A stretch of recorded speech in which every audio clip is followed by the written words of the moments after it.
Financial planning को आप seriously कब लेना शुरू करते हैं? जब आप पर जिम्मेदारियां बढ़ती हैं, जिम्मेदारियां बच्चों की और उनका भविष्य बनाने की। पर आपको ये प्लानिंग शुरू कब करनी चाहिए? तो इस प्लानिंग शुरू करने के दो स्टेज हो सकते हैं। एक है बच्चा होने से पहले और दूसरा है नन्हा मेहमान आने के बाद। तो आज के इस वीडियो में हम दोनों ही स्टेप्स की फाइनेंशियल प्लानिंग की बात करते हैं। सबसे पहले स्टेप की बात, फैमिली प्लानिंग से पहले फाइनेंशियल प्लानिंग क्यों जरूरी है और आपको इसके लिए क्यों और कैसे तैयार रहना चाहिए। घर में नन्हा मेहमान आने से पहले सबसे पहले आपको क्या करना है, अपना हेल्थ इंश्योरेंस अपडेट करना है। हेल्थ इंश्योरेंस में आपको अपने स्पाउस का नाम तो ऐड कराना ही चाहिए, साथ ही साथ आपको मैटरनिटी बेनिफिट भी अपने प्लान में ऐड कराना जरूरी है। मैटरनिटी बेनिफिट में जैसे न्यूनेटल केयर है वो भी एडेड होना चाहिए। अब मैटरनिटी बेनिफिट से माँ के इलाज के खर्च तो कवर होंगे ही, न्यूनेटल केयर बेनिफिट से अगर बच्चे को निक्यू की ज़रूरत पड़ती है तो निक्यू के खर्च को भी न्यूनेटल कवर से कवर किया जा सकता है खर्च से। अब यहाँ पर एक खर्च मेंशन करना बेहद ज़रूरी है जो शायद हम ज़्यादा ध्यान नहीं देते हैं इस पर, वो है वैक्सीन का खर्च। बच्चे के जन्म से लेकर जब तक 12 साल का बच्चा हो जाता है, अलग अलग स्टेजेस पर वैक्सीन लगते हैं जिनका अच्छा खासा खर्च आता है। तो आपको अपने इंश्योरेंस कंपनी से पता करना है कि आपके प्लान में बच्चे के वैक्सीन कवर हैं और किस उम्र तक ये कवर्ड हैं। दूसरा, आपको तैयार रहना है इमीडिएट खर्चों के लिए। अब बेबी आने के बाद कई खर्चे आपके बढ़ जाएंगे। ज़रूरी सामान बच्चे का लेना है, डायपर बहुत बड़ा खर्चा, बच्चे के कपड़े, बेबी एक्सेसरीज और कई चीज़ें। आप में से जो न्यू मॉम डैड होंगे उनको बच्चों के इन खर्चों का अच्छे से अंदाज़ा होगा। और अगर आप हिसाब लगाने बैठेंगे तो सिर्फ बच्चे के ही सामान पर आपके महीने में कम से कम 5,000 रुपये तो खर्च हो ही जाते हैं। अब बेबी के आने के बाद इन खर्चों को पूरा करने के लिए आपको बेबी के आने से पहले तैयारी करनी पड़ेगी, जिससे आप टोटली प्रिपेयर्ड रहें। आप क्या कर सकते हैं, बेबी प्लान करने के 1 से 3 साल पहले आप एक अच्छे शॉर्ट टर्म डेट फंड में निवेश कर सकते हैं या फिर बैंक एफडी खोल सकते हैं। आरडी करना भी एक अच्छा ऑप्शन हो सकता है। ये शॉर्ट टर्म लक्ष्य है जिनको आपको पूरा करना है और इस लक्ष्य को आप नाम दे दीजिए बेबी प्लानिंग। इसको आप साइड में रख दीजिए क्योंकि आप इसके लिए बेबी आने पर टोटली प्रिपेयर्ड रहेंगे फाइनेंशियली। फिर दूसरा स्टेज आ जाता है बेबी के आने पर। यहीं से आपके शॉर्ट टर्म, मीडियम टर्म और लॉन्ग टर्म प्लानिंग की भी शुरुआत हो जाती है। बेबी के आने के बाद शॉर्ट टर्म प्लानिंग में क्या क्या शामिल है, बच्चे का play school, pre school, nursery admission के खर्चों के लिए आपको तैयार रहना है, उसके लिए तैयारी करनी है, सेव करना है।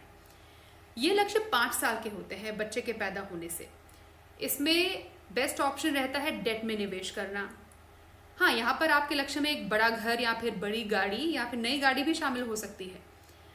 बस एक बात ध्यान में रखने लायक ये है कि घर हो गया या फिर गाड़ी होगी, ये आपके लिए मैंडेटरी लक्ष्य नहीं है, पर बच्चे का स्कूल ज़रूरी लक्ष्यों में शामिल है।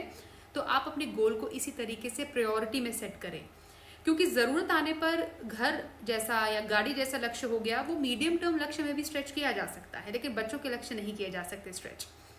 अपने लक्ष्य में महंगाई को जरूर जोड़ें, क्योंकि पढ़ाई का खर्च लगातार बढ़ता जा रहा है। बच्चा जब तक नर्सरी में एडमिशन लेगा खर्चे आसमान छू रहे होंगे।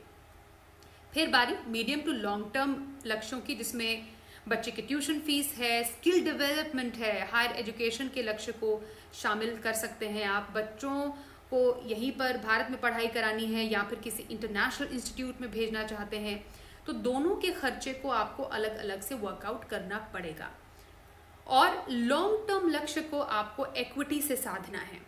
लॉन्ग टर्म लक्ष्यों के लिए जैसे लार्ज कैप हो गया, मिड कैप या बैलेंस फंड में आप निवेश कर सकते हैं।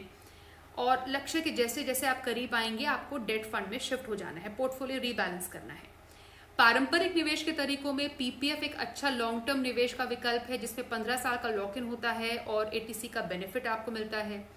अगर आपकी एक बिटिया है तो 10 साल होने तक आप सुकन्या समृद्धि में उसका अकाउंट खोल सकते हैं और अकाउंट खोलने से 21 साल तक आप इसमें लॉक इन पीरियड होता है। 18 साल पर प्री मैच्योर विड्रॉल का भी आपके लिए इसमें ऑप्शन है। यहाँ पर थोड़ी बात हम एजुकेशन लोन के बारे में करें उससे पहले इस स्टेज पर इंश्योरेंस प्लानिंग को भी आप समझ लेते हैं। हम अगर आपने शादी के बाद कोई टर्म प्लान लिया है तो अच्छी बात है, नहीं लिया तो इस स्टेज पर आप ले सकते हैं।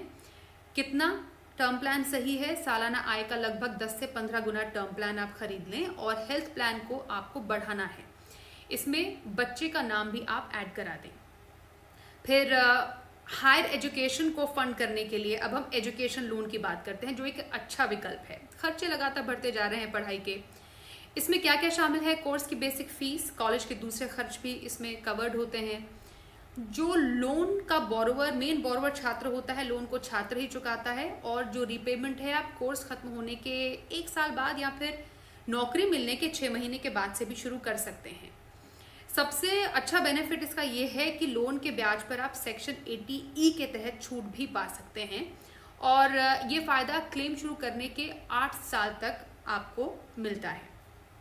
कई जो बैंक्स होते हैं लोन की ज़रूरत के हिसाब से 100% तक भी फाइनेंस करते हैं। बैंक टू बैंक डिपेंड करता है, और अलग अलग बैंकों में जो ब्याज दर है एजुकेशन लोन की 8 से 10% के बीच है, वो आप आसानी से ऑनलाइन चेक कर सकते हैं।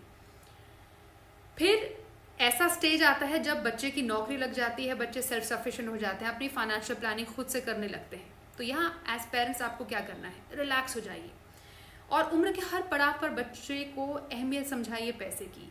ये कंप्लीट साइकिल है जो हमारे माता पिता से शुरू होकर हम तक पहुंचा, फिर हमारे बच्चे और आगे उनके बच्चों तक जाएगा। इसलिए फाइनेंशियल प्लानिंग की इस कड़ी को आगे बढ़ाते रहें, और फाइनेंशियल लिटरेसी का जो ये पूरा सफ़र है आगे और बढ़ाते रहिए।